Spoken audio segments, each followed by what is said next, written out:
بسم الله الرحمن الرحيم الحمد لله رب العالمين والصلاة والسلام على سيدنا محمد وعلى آله وعلى أصحابه أجمعين أما بعد. Parmi les œuvres dont le croyant aura besoin de constamment effectuer, que ce soit au début de son cheminement ou à la fin, le fait de se repentir à notre Seigneur Tabaraka wa Ta'ala. En effet, mes frères et sœurs, nous sommes tous, sans exception, des êtres faibles et indigents envers Allah Ta'ala. Ainsi, le repentir nous incombe. Et comment il ne nous incomberait pas à nous alors que Nabi sallallahu alayhi wa sallam, la meilleure des créatures, celui à qui Allah Ta'ala a annoncé dans Surat Al-Fath qu'il lui avait pardonné ses fautes passées et futures, il nous dit dans un hadith qui est rapporté par l'imam Muslim: Ya ayyuhan nas, tubu ila Allah, ô vous les gens, repentez-vous à Allah, fa inni atubu, car certes moi je me repens dans la journée 100 fois. Et dans une autre version, Nabi sallallahu alayhi wa sallam, il nous dit qu'il se repent plus de 70 fois par jour.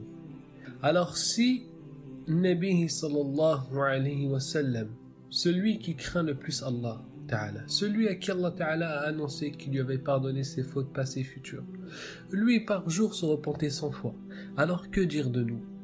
Donc ne pense pas que le repentir est fait seulement pour ceux que les gens considèrent entre guillemets comme étant dans le haram, comme étant des gens qui ne sont pas rentrés dans le din, entre guillemets.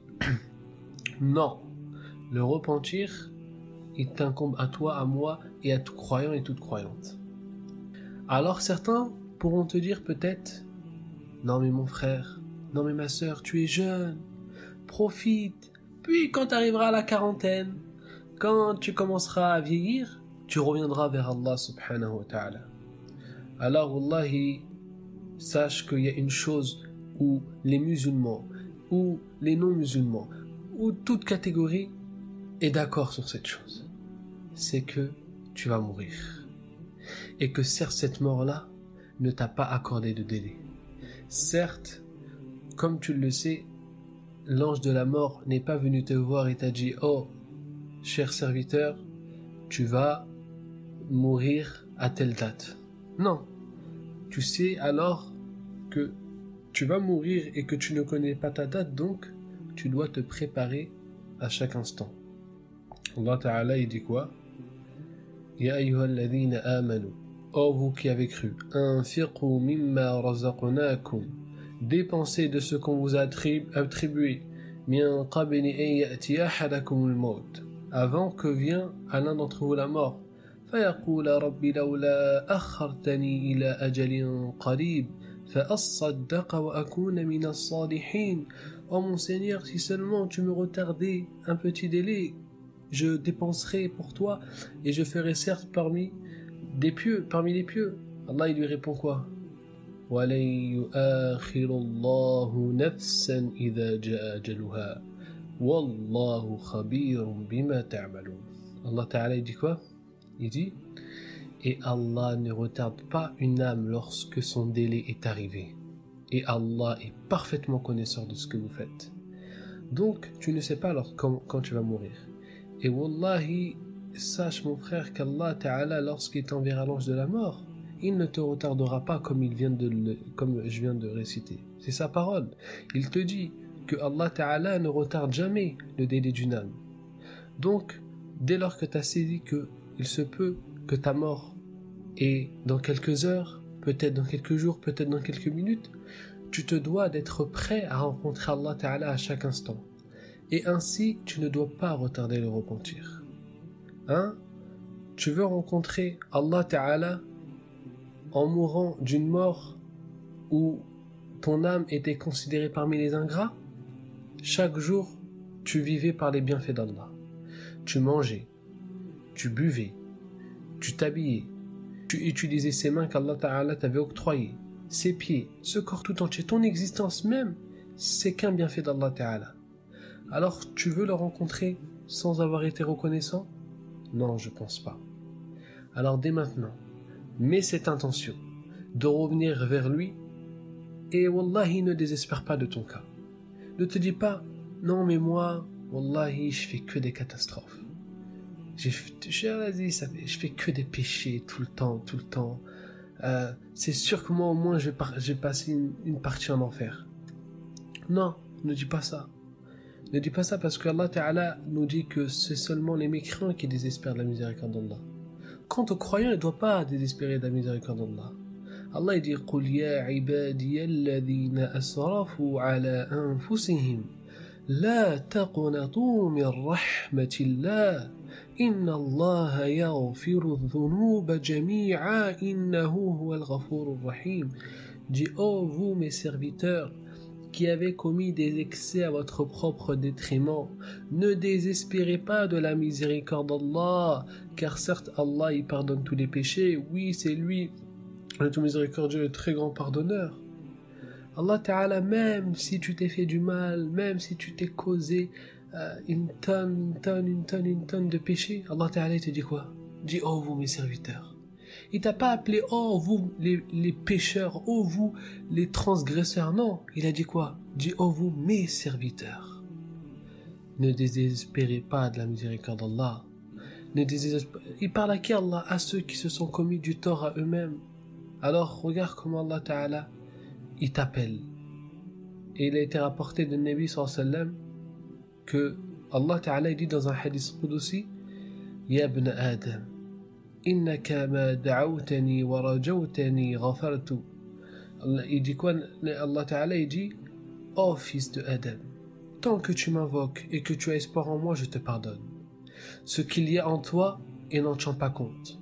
Ô fils d'Adam, si tes péchés atteignent le niveau des cieux, puis tu me demandes pardon, je te pardonne et n'en tiens pas compte. Ô fils d'Adam, certes si tu viens à moi avec l'équivalent de la terre remplie de péchés, mais que tu me rencontres sans m'avoir rien associé, alors je te rencontrerai avec autant de pardon. Le hadith il est rapporté par At-Tirmidhi. Alors, tu auras compris que tu n'as aucune raison de désespérer de la miséricorde d'Allah. Mais attention, ce hadith que je viens de citer et le verset que je viens de citer, ça ne veut pas dire qu'Allah Ta'ala te dit, allez mon serviteur, fais ce que tu veux, tranquille, fais plein de péchés, tu me demandes pardon, c'est pas grave. Non, ces paroles elles sont là pour te donner un espoir, pour te rassurer dans tes différents états que tu auras dans ton cheminement. Alors maintenant, tu te dis peut-être, mais comment me repentir? Ne t'inquiète pas, le repentir est très simple. Sache que premièrement, tu n'as besoin de passer par personne pour te faire pardonner. Mais ton repentir s'adresse directement à Allah Ta'ala, celui qui entend toutes choses. Tu n'as pas besoin d'aller voir un imam ou un prêtre pour te confesser à lui, non. Tu communiques directement avec Allah Ta'ala, celui qui entend tout, celui qui sait ce qu'il y a dans ton cœur. Les conditions, elles sont un peu plus simples. Premièrement, le regret. Comme il dit le regret et le repentir. Pour te montrer à quel point que dans le repentir, ce qui compte le plus, c'est le regret. Parce qu'en réalité, celui qui regrette réellement du vrai regret, eh bien celui-là, son regret impliquera tous les restes des conditions. Les autres qu'ils ont donné, les autres conditions que les savants ont données, c'est la ferme intention de ne jamais revenir sur ce péché. Tu mets l'intention de ne plus jamais revenir sur le péché. Une autre condition qu'il donne, c'est quoi? C'est que si tu possèdes cette chose, par exemple c'est un vêtement que tu as, ou voilà un bon exemple, le vêtement, eh ben tu dois te l'enlever direct. C'est pas par exemple tu mets un vêtement haram, tu dis astaghfirullah, purée, je regrette pourquoi, et tu gardes le vêtement. Non, tu vas, tu changes, tu prends un autre vêtement, tu le délaisses directement. Et il y a une autre catégorie spéciale maintenant, c'est si le péché que tu as fait, il ne concerne pas que toi et Allah subhanahu wa ta'ala, mais il y a un serviteur dans l'histoire. Par exemple, tu as fait de l'injustice, tu as parlé sur quelqu'un, tu as volé le bien de quelqu'un, alors il y a plusieurs cas. De manière générale, on va dire que tu devras réparer ta faute. Si tu as parlé sur quelqu'un, va lui demander pardon. Maintenant, si tu sais que cette personne, c'est quelqu'un de spécial, tu sais que lui, si tu lui dis un jour j'ai parlé sur toi, ou je t'ai fait de l'injustice ou quoi, il va extrêmement mal le prendre et ça va créer un plus grand mal, alors abstiens-toi. Ne lui dis pas. Abstiens-toi, donne des sadaqas en son nom. Si tu as parlé de lui dans des assises, en mal, dans ces mêmes assises avec ces mêmes personnes, tu vas parler maintenant en bien de lui. Et tu vas t'excuser d'avoir dit du mal de lui, devant ces gens-là aussi. Et si c'est un bien, admettons, tu as pris le bien de quelqu'un, ben tu vas lui rendre tout simplement. Si il est introuvable, ni tu connais des héritiers pour lui rendre, tu sais très bien que il n'avait pas d'enfant par exemple, et tu connais personne de sa famille, il est injoignable, alors donne en sadaqa ce que tu penses être l'équivalent et fais des invocations pour lui, pour qu'Allah Ta'ala te pardonne. Et pour finir, sache, Wallahi mon frère, sache ma sœur, que le repentir, il est avant tout pour toi. Allah subhanahu wa ta'ala, il n'a pas besoin de la création. Allah Ta'ala se suffit à lui-même. Allah Ta'ala dit Ya ayyuhan nas, antumul fuqara'u ila Allah. Oh vous les gens, c'est vous qui sommes les indigents envers Allah Ta'ala. Wallahu al-ghaniyyul hamid, et Allah c'est lui le riche, le digne de louange. Yasha yudhhibukum wa ya'ti bi khalqin jadid wa ma dhalika 'ala Allah bi'aziz. Allah Ta'ala dit et s'il veut, il vous fait changer par un autre peuple. Et ceci n'est point difficile pour Allah Ta'ala. Donc, comprends que pour Allah Ta'ala, tes adorations, tes actes et tout ce que tu fais, ça ne lui apporte rien. Allah Ta'ala, il est aussi riche avant la création qu'après la création. Mais Allah Ta'ala nous a créé et nous a donné tout ce qu'il nous a donné juste pour nous honorer, pour nous donner son amour, juste pour nous donner l'honneur qu'on puisse le connaître. Donc, maintenant que tu sais que Allah Ta'ala, il n'a pas besoin de toi, et ben regarde malgré cela, regarde Allah Ta'ala, l'honneur qu'il te donne. Regarde bien. Nabi sallallahu alayhi wa sallam nous dit dans un hadith qui est rapporté par l'imam Muslim, qu'Allah Ta'ala se réjouit encore plus de son serviteur qui se repent qu'un homme qui était parti dans le désert avec sa monture, alors qu'il se trouvait en plein désert, il voit que sa monture elle s'échappe en courant. Elle emporte sa nourriture, sa boisson. Et lui, il est au milieu du désert, il désespère. Et il s'allonge à l'ombre d'un arbre. Il n'a plus aucun espoir, il attend la mort.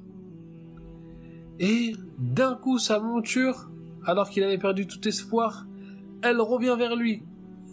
Il la voit aller devant lui avec sa nourriture et sa boisson. Et il l'attrape et il est tellement rempli de joie qu'il dit quoi? Nabi sallallahu alayhi wa sallam, il nous dit qu'il dit Oh mon Seigneur, tu es certes mon esclave et je suis ton Seigneur. Tellement il est rempli de joie, tellement il est heureux et il retrouve l'espoir de vivre qu'il s'est trompé tellement il a parlé vite. Il a voulu dire « Oh mon Seigneur, tu es certes mon Seigneur, je suis ton serviteur », mais tellement il était content et rempli de joie et qu'il a retrouvé l'espoir de vivre qu'il s'est trompé. Et ben il dit que Allah Ta'ala il est encore plus joyeux pour son serviteur qui se repent que cet homme-là. Alors regarde comment Allah Ta'ala nous honore. Regarde comment Allah Ta'ala il nous accorde notre amour. Wallahi, comment on fait pour rester dans une insouciance dans laquelle on se sépare de notre Seigneur, dans laquelle on s'éloigne par nos péchés et par nos voiles. Qu'Allah Ta'ala nous compte parmi ceux qui se repentent sincèrement, qu'Allah nous compte parmi ceux qui sont remplis d'humilité et qui reconnaissent leur état d'indigence envers Allah Ta'ala et qui reviennent repentants vers lui. سبحانك اللهم وبحمدك أشهد أن لا إله إلا أنت أستغفرك وأتوب إليك والحمد لله